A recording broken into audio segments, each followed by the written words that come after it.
चलो नमस्कार दोस्तों, स्वागत है आपका फिर से महाकाल कोचिंग क्लासेस में। आज 10th क्लास का फर्स्ट चैप्टर संसाधन एक ही सेशन में ख़त्म होने वाला है। ठीक है, मतलब कहीं पे जाने की कोई ज़रूरत नहीं है। अगर तुम्हें बचना है याद करने से सामाजिक विज्ञान को तो कहीं पे मत भटको, सही चैनल पे आए, बस इस वीडियो को कंप्लीट देख लेना। ठीक है, पूरा चैप्टर एक दिन में ख़त्म कर लो, वो भी ज़्यादा 15-20 मिनट की तुम्हारी वीडियो होगी और ये तुम्हारा चैप्टर पूरा ख़त्म हो जाएगा। ठीक है, चलो देखो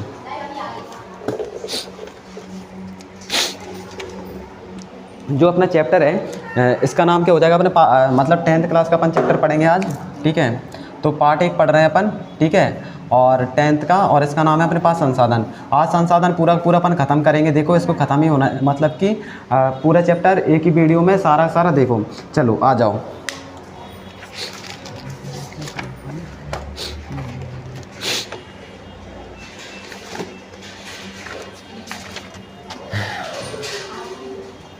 देखो मतलब तुम्हें पूरा बेसिक से संसाधन को जानो कि संसाधन होता क्या है। संसाधन के बारे में देखो दो चीज़, पहले पार्ट में दो चीज़ें अपने पास, एक तो कि संसाधन क्या है और दूसरा अपने पास क्या है, मृदा है ना। संसाधन और मृदा सिर्फ दो टॉपिक हैं अपने पास। तो पहले तो अपन सारा संसाधन समझेंगे कि संसाधन के बारे में जितने भी क्वेश्चन हो रहे हैं सारे वो अपन किस में कर लेंगे, संसाधन में कर लेंगे।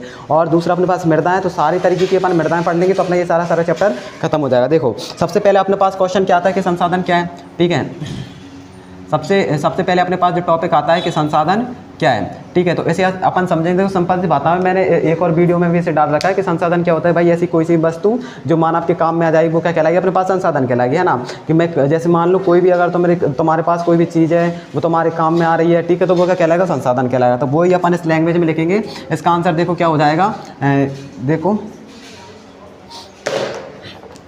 इसका आंसर क्या हो जाएगा। संसाधन क्या होता है, ऐसी कोई भी वस्तु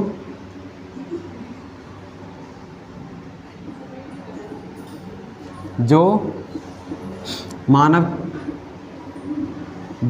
की आवश्यकताओं की पूर्ति करती है, क्या कहलाता है, संसाधन कहलाता है। ठीक है,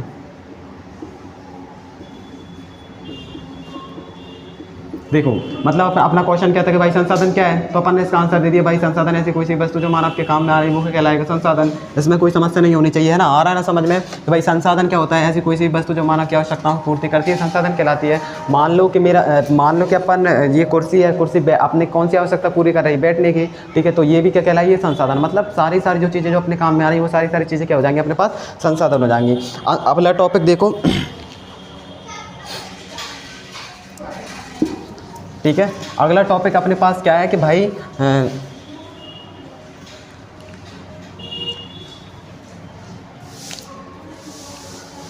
दूसरा क्वेश्चन अपने पास जो हो जाएगा कि संसाधन के विकास की आवश्यकता।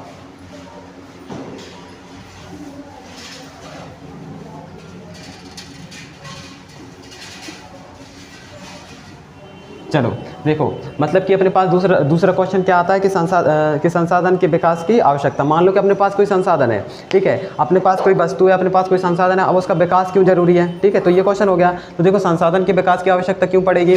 जैसे कि मान लो कि पहले एक अपने पास ऐसी कुर्सी आ रही थी जिस पर अपन से बैठ पा रहे थे। अब उस कुर्सी पर अपन को और कंफर्टेबल बनाने के लिए उसमें बहुत सारी चीज़ें ऐड कर रहे हैं ना। तो मतलब अपने पास संसाधन क्या हो गया, कुर्सी हो गया। उसमें अपन विकास क्या कर रहे हैं कि उसे बहुत बेहतर बना रहे हैं। ठीक है, जिसकी वजह से किससे प्रॉफिट हो रहा है, हमको प्रॉफिट हो रहा है। क्या प्रॉफिट हो रहा है आपको, कि मतलब कि हमारा जीवन बड़ा आसानी से हो, मतलब अपना जीवन और आसान हो जाएगा। तो देखो संसाधन के विकास की आवश्यकता क्यों है, तो अपन लिखेंगे इसका आंसर, मानव के जीवन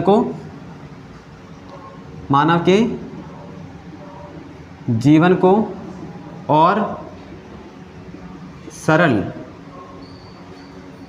एवं सुगम, ठीक है, सरल या अच्छा, है ना, मानव के जीवन को और सरल एवं सुगम बनाने के लिए संसाधन की आवश्यकता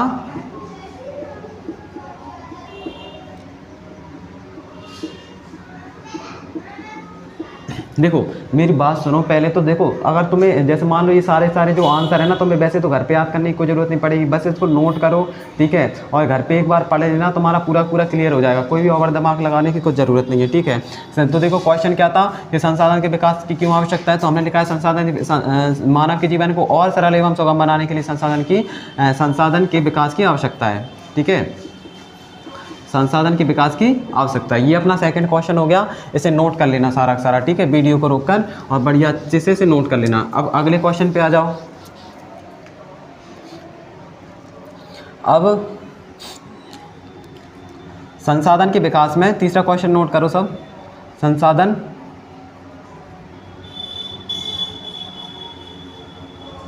संसाधन के विकास में मनुष्य की क्या भूमिका है।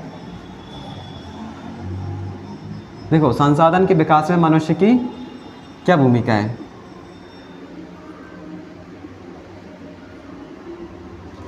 बात समझो मेरी, है ना। देखो अपने पास क्वेश्चन क्या है कि संसाधन के विकास में मनुष्य की क्या भूमिका है। जैसे देख लो अपने पास संसाधन है, ठीक है, और उसका अपन विकास कर रहे हैं, तो उसमें मतलब जो मानव है यानी अपन है, उसमें अपनी क्या इंपोर्टेंस है। तो देखो सबसे जो इम्पोर्टेंट चीज़ है ना संसाधन के विकास में, वो सबसे मेन रोल कौन निभा रहा है, मानव निभा रहा है। कैसे निभा रहा है, देखो कि जैसे कि मान लो कोई सी भी वस्तु है, जैसे मान लो अपने पास एक पेड़ है, अपने पास एक लकड़ी है, ठीक है, और जब मैं उस लकड़ी को टेबल बना दूंगा, जब जाके वो एक संसाधन बनेगा, तभी तो मेरे में काम में आएगी, है ना। जैसे मान लो नदियाँ हैं, नदियों में पानी तो जा रहा है, जब मैं उसे अपने खेत में यूज़ कर पाऊंगा, तब जाके वो संसाधन कहलाएगा। क्योंकि संसाधन क्या होता है, जो अपने मतलब के काम में आए, और जब तक चीज़ अपने काम में नहीं आ रही, जब तक वो संसाधन होने वाला नहीं है, ठीक है। तो देखो अपन इसका आंसर किस तरीके से लिखेंगे, देखो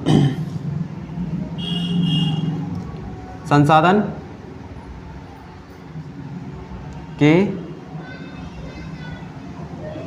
के विकास में मनुष्य की अहम भूमिका है, ठीक है।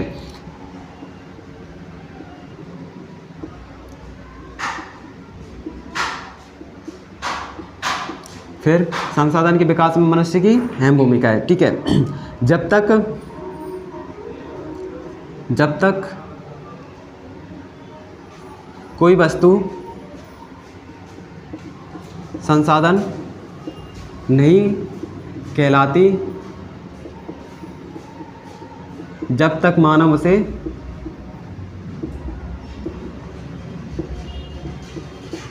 उसे उपयोगी ना बना दे।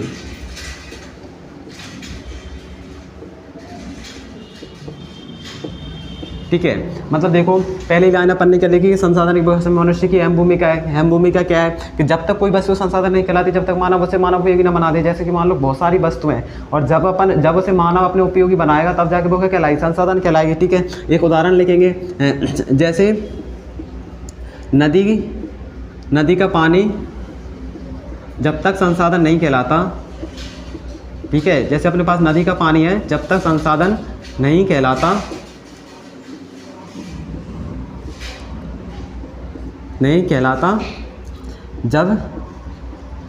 जब तक मानव उसे सिंचाई या अन्य कार्य के लिए जब तक उसे सिंचाई या अन्य कार्यों के लिए उपयोगी ना बना दे। ये अपना क्वेश्चन हो गया। मतलब देखो अपने पास क्वेश्चन अपन से क्या पूछा था कि हमारे पास संसाधन है, तो संसाधन में विकास में मनुष्य की भूमिका, तो हम लिखेंगे भाई संसाधन के विकास में सबसे इंपॉर्टेंट भूमिका कौन निभा रहा है, मानव निभा रहा है। कैसे निभा रहा है, देखो कोई सी वस्तु संसाधन जब तक नहीं कहलाई, जब तक मानव उसे अपने उपयोग नहीं बना दे, ठीक है। और अपन ने एक उदाहरण भी दे दिया इसका कि भाई नदी जा तो रही है, पर जब तक हम उसका सिंचाई में यूज़ नहीं कर लेंगे उसके पानी का, तब तक वो कोई संसाधन नहीं कहलाएगा। देखो इस आंसर को नोट कर लो, बहुत ही सिंपल है और सिंपल भी इसकी लैंग्वेज है। देखो क्वेश्चन आंसर को अब सीरीजों से करना बंद कर दो, क्योंकि जो मैं लिखवा रहा हूँ, जिस लैंग्वेज में मैं लिखवा रहा हूँ, वो लैंग्वेज कहीं कोई सा भी बोर्ड हो, सारे बोर्ड में चलेगी और तुम बहुत शानदार तरीके से करके आना, ठीक है। इसको नोट कर लो। अब अगले पे आ जाओ, चाहे स्क्रीनशॉट ले लेना इसका, है ना, और बाद में लिख लेना। तो देखो इसका स्क्रीनशॉट ले लिया करो और बाद में बढ़िया से बैठ के लिख लिया करो, ठीक है। अब अपना अगला क्वेश्चन क्या है, सतत पोषी विकास क्या है, ठीक है। अगला क्वेश्चन अपने पास क्या आ गया कि देखो अगला क्वेश्चन है अपने पास सतत पोषी विकास क्या है। बहुत ही इंपॉर्टेंट क्वेश्चन है।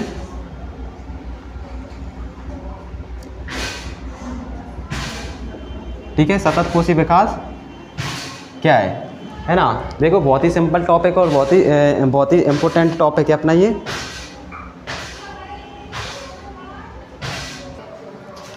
चलो देखो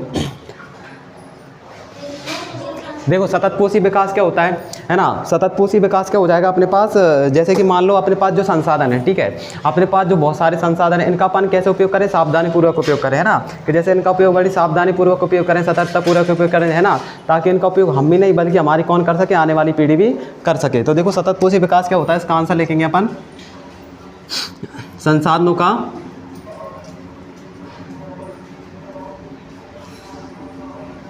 सावधानी पूर्वक उपयोग करना।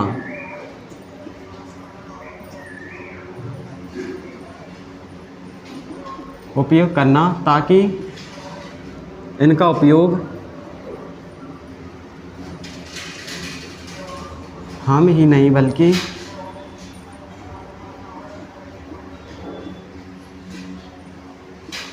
हमारे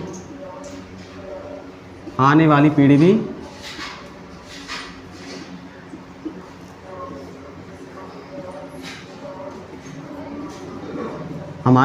पीढ़ी भी कर सके। देखो कोई समस्या इसमें, है ना। सततपोषी विकास क्या हो जाएगा भाई, सततपोषी विकास विकास मतलब संसाधनों का अपन कैसे उपयोग करें, सावधानी पूर्वक उपयोग करें, ताकि इनका उपयोग अपन ही नहीं बल्कि हमारे आने वाली पीढ़ी भी कर सके। देखो इस आंसर को नोट कर लो, चाहे स्क्रीनशॉट ले लो और बाद में इसको लिख लेना, ठीक है। अब अगले क्वेश्चन पे आ जाओ अपने पे।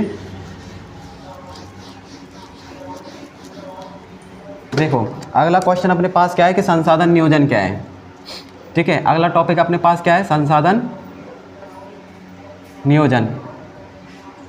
संसाधन नियोजन क्या है, देखो इसको अपन लिखेंगे। संसाधन नियोजन क्या होता है भाई, सिंपल सी बात है कि अपने पास जो सारे संसाधन हैं, ठीक है, सरकार के पास जो संसाधन है, ठीक है, इनका एक नियम अनुसार अगर इनका उपयोग करें, है ना, इनका मतलब जितने भी संसाधन है उनका एक नियम अनुसार अगर अपन उपयोग करेंगे, ठीक है, तो वो क्या कहलाएगा अपने पास, संसाधन नियोजन कहलाएगा, है ना। जैसे देखो इसका आंसर होगा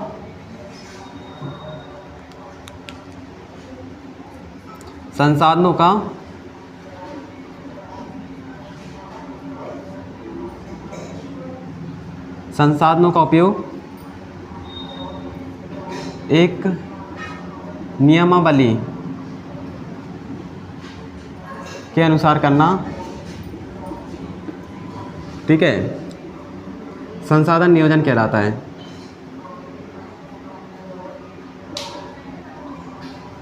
देखो मेरी बात समझ में आ रही है, मतलब मैं क्या कह रहा हूँ तुमसे, ठीक है।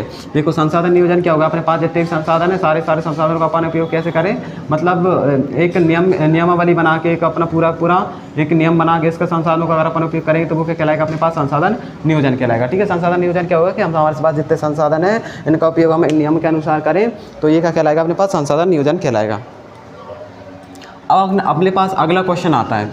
देखो अगला क्वेश्चन अपने पास क्या है कि संसाधन के अति उपयोग के कारण समस्याएं। देखो संसाधन के क्वेश्चन कैसे भी पूछ ले, अपन तो टॉपिक के अनुसार पढ़ रहे हैं तो तुम्हें आना चाहिए, ठीक है।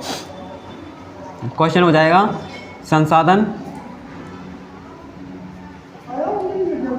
के अति उपयोग, संसाधन के अति उपभोग के कारण उत्पन्न समस्याएं,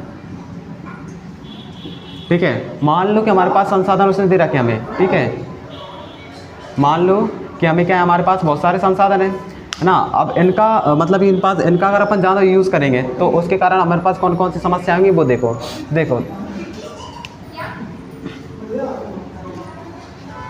संसाधन के अति उपयोग के कारण, देखो तुम्हारे पास संसाधन हुआ है, तुम उनका ज़्यादा यूज़ कर रहे हो तो तुम उसके कारण कौन समस्या। देखो पहला इसका आंसर लिखेंगे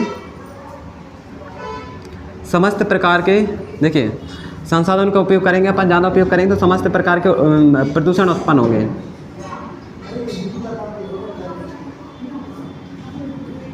समस्त प्रकार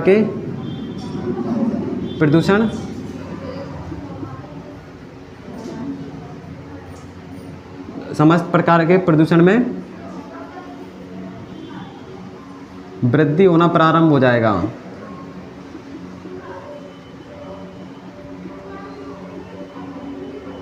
ठीक है। अब देखो, मान लो कि तुमने संसाधनों का उपयोग कर लिया ज़्यादा, जैसे कि मान लो पेड़ों का तुमने ज़्यादा यूज़ कर लिया है ना, जैसे कि मान लो कोयले का तुमने ज़्यादा यूज़ कर लिया, तो क्या हुआ, मतलब समस्त प्रकार के प्रदूषण में वृद्धि होना प्रारंभ हो जाएगा। ठीक है, और मौसम असंतुलित हो जाएंगे।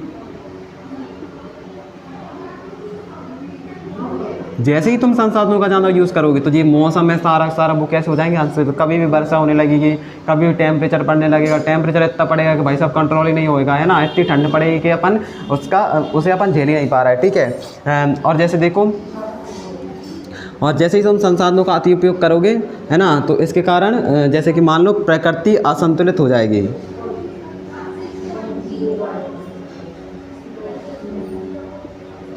प्रकृति असंतुलित हो जाएगी। मेरी बात समझ में आ रही है?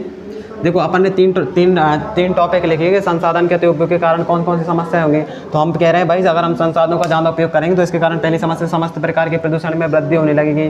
वायु प्रदूषण, ध्वनि प्रदूषण, जल प्रदूषण, इन सब में क्या होगा, अपने पास वृद्धि होना स्टार्ट हो जाएगी। मौसम असंतुलित हो जाएंगे, कभी भी बारिश, कभी भी ठंड, इतनी बारिश, इतनी ठंड, कभी भी कुछ भी होने लगेगा। प्रकृति असंतुलित हो जाएगी, कहीं पर भी भूकंप आ जाएगा, कहीं पर भी भूस्खलन हो जाएगा, कुछ भी हो जाएगा ना। तो अपने पास क्या हो जाएगी, प्रकृति अपनी असंतुलित हो जाएगी। देखो, इसका क्या कर लो तुम, स्क्रीनशॉट ले लो। ठीक है, इसका स्क्रीनशॉट ले लिया। अब इस क्वेश्चन, इन सारे क्वेश्चनों को स्क्रीनशॉट लेना, एक फेयर बनाना और उसमें कंप्लीट कर लेना। ठीक है, कहीं पे भटकने की ज़रूरत नहीं है। पहला पार्ट यहीं पे अपन ख़त्म कर रहे हैं। ठीक है, चलो आ जाओ। अगला अपने पास जो टॉपिक आ रहा है वो क्या आ रहा है, संसाधनों के संरक्षण की आवश्यकता। अब भाई देखो, तुमने ज़्यादा उपयोग कर लिया, ठीक है, संसाधनों का तुमने ज़्यादा उपयोग कर लिया। अब तुम संसाधनों की आवश्यकता, मतलब इनका संरक्षण क्यों आवश्यक है, अपन लिखेंगे संसाधनों के संरक्षण की आवश्यकता।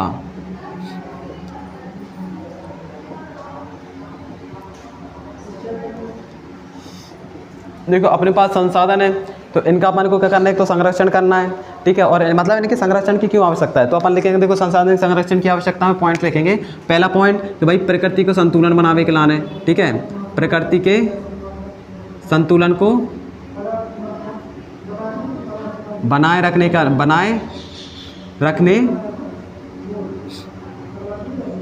के लिए,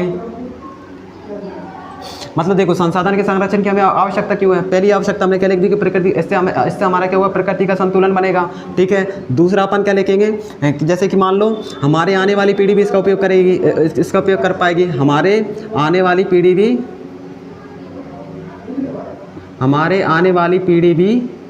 इसका उपयोग कर पाएगी। हमारे आने वाली पीढ़ी भी इसका उपयोग कर पाएगी। बात समझ में आ रही मेरी? देखो, पहला पॉइंट तो क्या हो जाएगा भैया, हमारा प्रकृति को संतुलन बन जाएगा और हम जाओ संरक्षण करेंगे।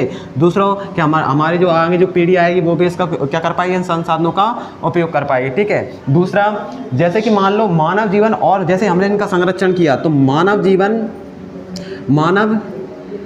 मानव की स्वास्थ्य दर बढ़ जाएगी। मानव की स्वास्थ्य दर बढ़ जाएगी। देखो, बात समझो मेरी, मतलब कि अपन ने क्या किया है, पहला अपन ने क्या लिखा है, भाई संसाधनों के संरक्षण की आवश्यकता है। तो भाई संसाधनों के संरक्षण की इसलिए आवश्यकता है क्योंकि देखो, पहला तो बढ़िया प्रकृति का हमारा संतुलन बन जाएगा। दूसरा, हमारे आने वाली पीढ़ी भी बढ़िया इसका आसानी से उपयोग कर पाएगी। और तीसरा, मानव की जितने भी बीमार पड़ रहे हैं, सारी समस्या हो रही है, ये भी अगर हम इसका सही तरीके से उपयोग करेंगे संसाधनों का, अगर हम संसाधनों को बचाएंगे तो ये भी क्या हो जाएगी, इसकी दर भी बढ़ जाएगी। देखो, इसका स्क्रीनशॉट ले लो। अगला क्वेश्चन देखो, अगला क्वेश्चन अपने पास कौन सा है, संरक्षण के तरीके। अब जैसे देखो, हमने कह दिया भाई तुमने इसका उपयोग भी ज़्यादा कर लिया। ठीक है, इसका संरक्षण भी तुम मतलब करना क्यों जरूरी है। अब संरक्षण हमने बता दिया कि संरक्षण करना क्यों जरूरी है, लेकिन अब तुम संरक्षण किन तरीकों से करोगे वो और देखो। मतलब कि संसाधनों के संरक्षण के तरीके, संसाधन के संरक्षण के तरीके। ठीक है, अब आ जाओ, हमारे पास अब क्या आएगा कि भाई हमारे पास संसाधनों के संरक्षण के अपन तरीके देखेंगे। देखो, संसाधन के संरक्षण के तरीके क्या होंगे। पहला तरीका देखो, पहला, जैसे ही मान लो हम संसाधनों के संरक्षण, वनों की कटाई पर हम पूरी प्रतिबंध लगा दो। वनों की कटाई व वन्य जीवों के शिकार पर, वन्य जीवों के शिकार पर पूर्ण रूप से प्रतिबंध प्रतिबंध। ये पहले का काम करवे अपन ने कि तुम क्या करो कि जैसे ही तुम अगर तुम्हें संसाधन को संरक्षण करना है तो पहले तुम क्या कर सकते हो कि बढ़िया आसानी से जामे वनों के शिकार पर पूर्ण तरीके से प्रतिबंध है। दूसरा खनन पर रोक लगाना, खनन पर रोक लगा। जितने भी तुम कोयला का खनन कर रहे हो, भूमि का खनन कर रहे हो, सारी चीज़ें निकालने लगे हो, ठीक है, तो उस पर भी क्या लगा दो, थोड़ी रोक लगाओ भाई, है ना। तो इस पर भी हमारे का इस तरीके से हम संसाधन का संरक्षण कर पाएंगे, ठीक है। और देखो दूसरा, हम संसाधनों का सावधानीपूर्वक उपयोग करके, संसाधनों का सावधानीपूर्वक उपयोग करके,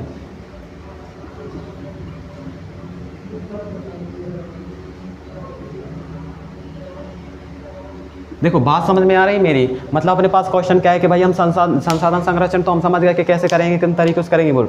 दूसरा अपने पास क्वेश्चन है कि तुम कार्य कैसे कर सकते हो। तो भाई हम पहला तरीका बताएंगे, भाई हम जितने भी वन है और वन्य जीवन की कटाई पर, उनके शिकार पर प्रतिबंध लगा देंगे। दूसरा, जितना भी खनन चल रहा है उस खनन पर हम क्या लगा देंगे, रोक लगा दो तुम। तीसरा, किस तरीके जितने भी तुम्हारे पास संसाधन है उनका तुम क्या करो, सावधानीपूर्वक उपयोग करो। इस तरीके से तुम क्या कर सकते हो, ये संसाधन के संरक्षण के तरीके हो जाएंगे। अगले टॉपिक पे आ जाओ, इसका स्क्रीनशॉट ले लो। देखो बहुत ही सिंपल लैंग्वेज है, बहुत ही सिंपल लैंग्वेज है। बस एक बार पढ़ने की ज़रूरत है और एक बार सुनने की ज़रूरत है, तुम्हारा चैप्टर खत्म हो जाएगा, ठीक है। बस एक डेडिकेशन के साथ एंड तक बने रहो इस वीडियो के साथ, है ना। और देखो इस चीज़ को समझो, अगर जैसे ऐसे ही मुँह उठा के आओ और वीडियो देख कर मुँह उठा के चले जाओ, ऐसा मत करो, है ना। अगर तुझे पूरे चैप्टर खत्म करना है तो बढ़िया शानदार तरीके से पूरी वीडियो देख, ठीक है। अब देखो अगले क्वेश्चन पे आ जाओ, इस पर अपने पे। अब सबसे इम्पोर्टेंट चीज़ अपन पढ़ेंगे इसमें, संसाधनों का वर्गीकरण, संसाधनों का वर्गीकरण। देखो ये एक समझने की चीज़ है, संसाधनों का वर्गीकरण में तो कुछ पूछने का, या देखो संसाधनों को कितने भागों में बांटा गया, इस तरीके से क्वेश्चन पूछ ले कि संसाधनों को कितने भागों में बांटा गया, तो अपन सिंपल तरीके से देखिए संसाधनों का वर्गीकरण। देखो कैसे करेंगे संसाधनों का वर्गीकरण। देखो संसाधन जो है अपने पास कितने भागों में बांटे गए हैं, उनने 4 भागों में बांटे हैं, ठीक है। संसाधन को अपने कितने भागों में बांट दिया, उसने 4 भागों में बांट दिया। पहला अपने पास देखो संसाधन कितने भागों में बट गया, अपने पास 4 भागों में। किन किन के आधार पर, उत्पत्ति के आधार पर, ठीक है। संसाधनों को कितने भागों में बांट दिया, उन्होंने 4 भागों में। एक तो किसके आधार पर, उन्होंने उत्पत्ति के आधार पर बांटा है। दूसरा समाप्यता के आधार पर, ठीक है। दूसरा किस आधार पर बांटा है, उन्होंने समाप्यता के आधार पर, ठीक है। और तीसरा उन्होंने संसाधनों को किस आधार पर बांटा है, स्वामित्व के आधार पर, ठीक है। तीसरा स्वामित्व के आधार पर। और चौथा उनमें किस तरीके से बांटा है, उनने विकास स्तर के आधार पर, ठीक है, विकास स्तर के आधार पर। अपन से क्वेश्चन पूछेगा भाई संसाधनों को कितने भागों में बांटा गया। देखो संसाधनों को 4 भागों में बांटा गया, एक तो उत्पत्ति के आधार पर, समाप्यता के आधार पर, स्वामित्व के आधार पर और विकास के आधार पर, विकास स्तर के आधार पर। देखो उत्पत्ति के आधार पर अपने पास जो संसाधन होते हैं वो 2 प्रकार के होते हैं। एक तो कौन सा संसाधन हो जाएगा अपने पास, जैव संसाधन, और एक अपने पास कौन सा हो जाएगा, अजैव संसाधन। बात समझ में आ रही मेरी। देखो अपने पास संसाधन होते हैं कितने तरीके से बांट दिए, 4 तरीके से। अब 4 तरीके, उत्पत्ति, समाप्यता और स्वामित्व और विकास के स्तर के आधार पर। तो उत्पत्ति के आधार पर संसाधनों को कितने बांटा है, जैव और अजैव संसाधन में 2 प्रकार में बांटा है। समाप्यता के आधार पर 2 प्रकार को, समाप्यता के आधार पर भी 2 प्रकार में बांटा है। एक तो नवीकरणीय संसाधन और एक अपने पास कौन सा हो जाएगा, नवीकरणीय संसाधन, और दूसरा अपने पास कौन सा होगा, अनवीकरणीय संसाधन, ठीक है, अनवीकरणीय संसाधन, ठीक है। एक तो अपने पास कौन से मार दिया, उसने नवीकरणीय संसाधन मार दिया। एक अपने पास कौन से मार दिया, अनवीकरणीय संसाधन मार दिया। अब स्वामित्व के आधार पर अपने पास जो संसाधन होते हैं वो कितने प्रकार के होते हैं, 4 प्रकार के। देखो स्वामित्व के आधार पर कितने प्रकार के होंगे, 4 प्रकार। एक तो व्यक्तिगत संसाधन, एक सामूहिक संसाधन, और एक अपने पास कौन सा हो जाएगा सर, एक सहकारी संसाधन, ठीक है। एक अपने पास कौन सा हो जाएगा, एक राष्ट्रीय संसाधन, और एक अपना कौन सा हो जाएगा, अंतर्राष्ट्रीय संसाधन, ठीक है। मतलब कि स्वामित्व के आधार पर उन्होंने कितने प्रकार में बांटा है, 4 प्रकार में, व्यक्तिगत, सामूहिक, राष्ट्रीय और अंतर्राष्ट्रीय। विकास के आधार पर भी उन्होंने 4 प्रकार में बांटा है। पहला तो विकसित संसाधन, ठीक है। एक अपने पास कौन सा संसाधन होगा, विकसित संसाधन। दूसरा अपने पास कौन सा संसाधन आ जाएगा, संभावित संसाधन। दूसरा कौन सा जाएगा अपने पास, संचित कोष। और चौथा अपने पास संचित कोष, और चौथा अपने पास कौन सा जाएगा, भंडारण, ठीक है। चौथा अपने पास कौन सा जाएगा, भंडार। देखो मेरी बात समझो और मेरी बात समझ में आनी चाहिए। क्या आनी चाहिए कि हमारे संसाधनों को कितने भागों में बांटा गया है, तो अपन लिखेंगे भाई संसाधनों को हमें कितने भागों में बांटा है, उसने 4 भागों में। कितने भागों में बांटा संसाधनों को? 4 भागों में। पहला कौन सा हो गया अपने पास? उत्पत्ति के आधार पर, समाप्यता के आधार पर, स्वामित्व के आधार पर और विकास के स्तर पर आधार पर। तो देखो उत्पत्ति के आधार पर अपने पास संसाधन 2 प्रकार के होते हैं, जैव संसाधन और एक अजैव संसाधन। जैव संसाधन जो अपन कहाँ से मिल रहा है? प्रकृति से मिल रहा है। वो संसाधन कौन से हो जाएंगे? जैव संसाधन। अजैव संसाधन वो संसाधन जो अपन कौन बना? मानव बना रहा है। तो वो सारे संसाधन कौन से हो जाएंगे अपने पास? अजैव संसाधन।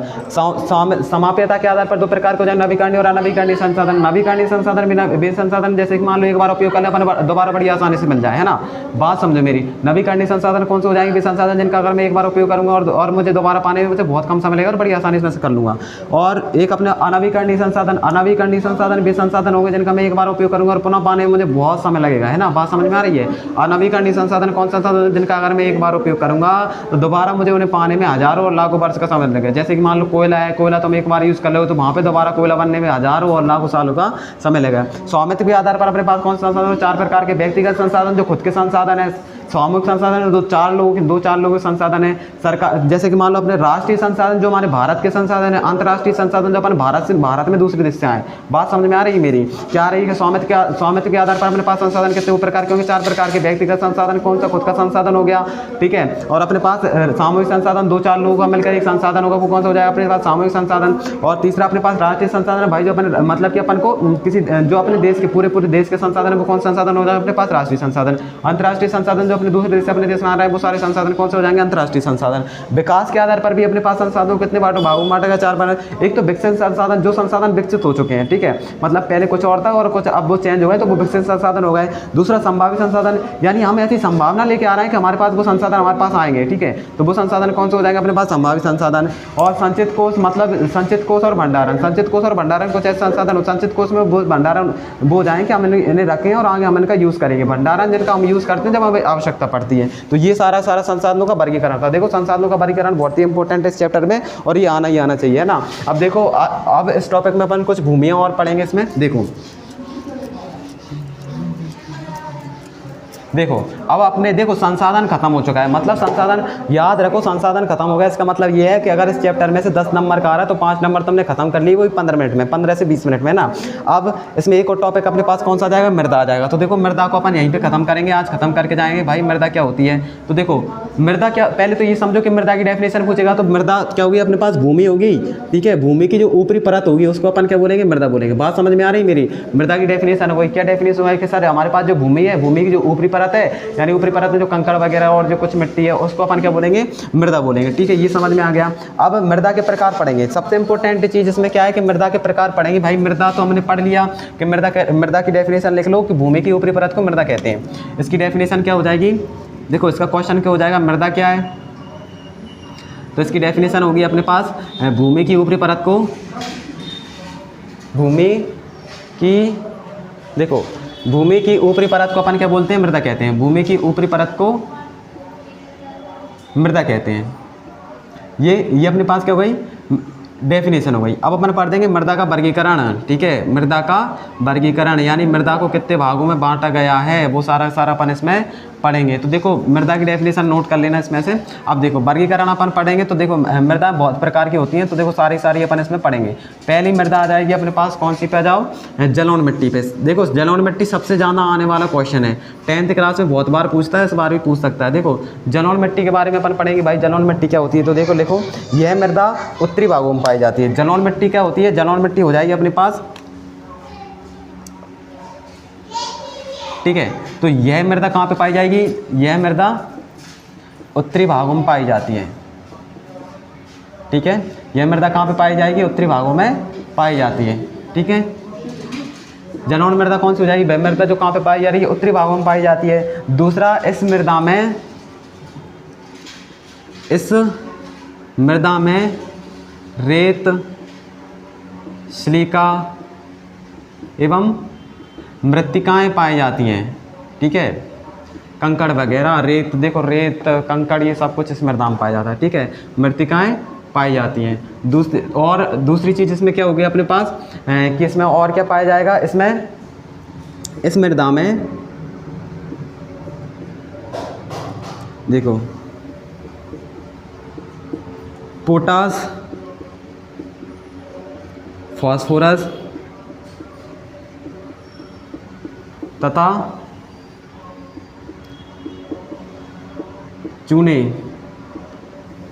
चूना अधिक मात्रा में पाया जाता है।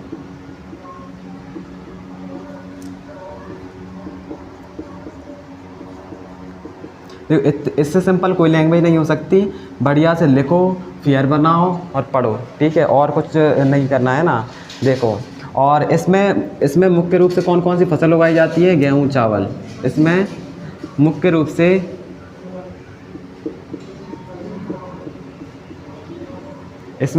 से गेहूँ व चावल की फसल उगाई जाती है।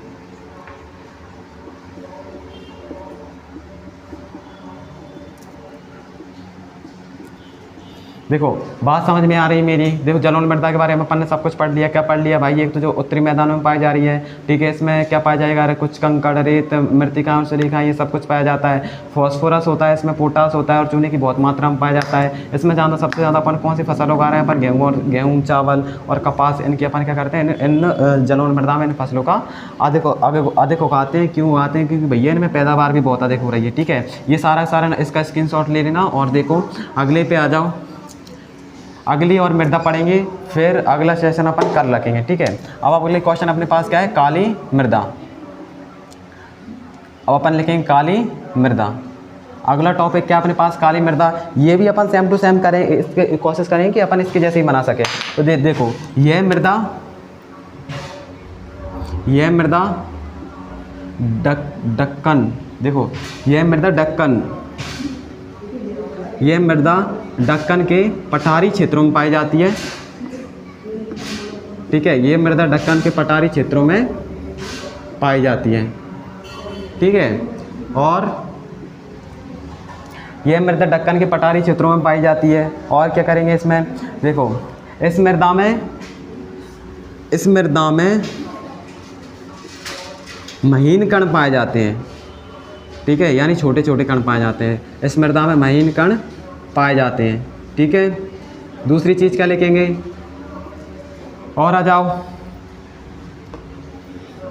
इस मृदा में भी देखो, काली मृदा और जलोढ़ मृदा सेम होती है। इस मृदा में लिखेंगे अपन कैल्शियम। इस मृदा में कैल्शियम, देखो, इस मृदा में कैल्शियम, चूना तथा फॉस्फोरस की अधिकता होती है।